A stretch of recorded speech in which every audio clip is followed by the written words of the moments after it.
So the challenge is not over yet. Actually, it's just started.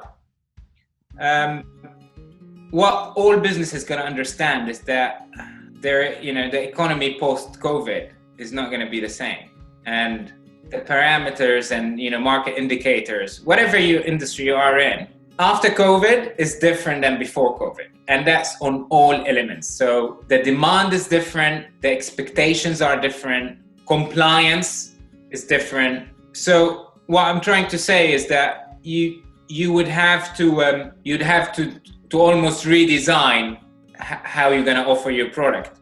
Can you give an example? So for example, right, like now we are allowed in the UK, the hospitality industry is allowed to open and start having customers in. However, it's under very the experience is not the same, under very, very restrictive / clinical measures where you gotta be wearing a face mask, your employees must be, served behind a shield.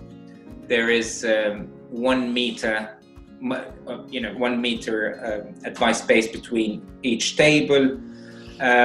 And more or less you're really incentivized to take bookings, to take data from your customers, just in case if one happened to be infected, you can track and trace them, and then you can track and trace the people who were around them for more than 15 minutes. Mm-hmm. The challenge with that is in defiance with what hospitality is.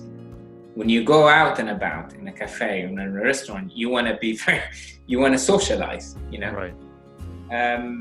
You want to, so it's so that experience is gone. Sad, no?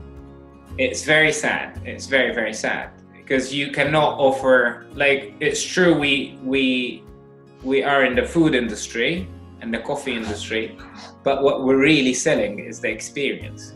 It's the ambience, it's the buzz, it's the the fact that people just can catch up with each other, and so that's the essence. And in a way, you that can't happen very more, or it can happen, but under very, very controlled measures, which each business must comply with that. So, however, if you are creative, maybe you can still keep your customers safe. You can still comply, and try to basically try to redesign the whole experience so to comply with post-COVID.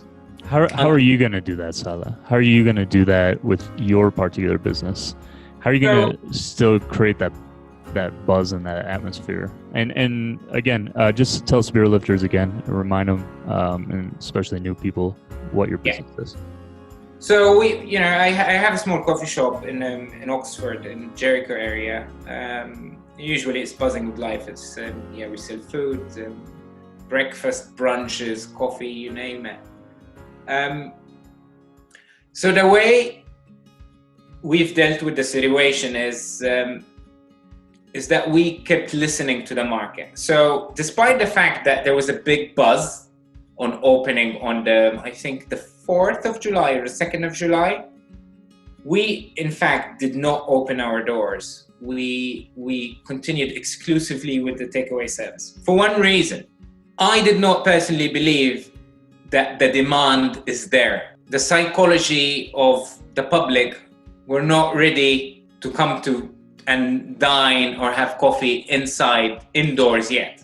And that's one of the things like you gotta do as a business, is that you cannot dictate the market parameters. You listen to the market and you do what the market tell you.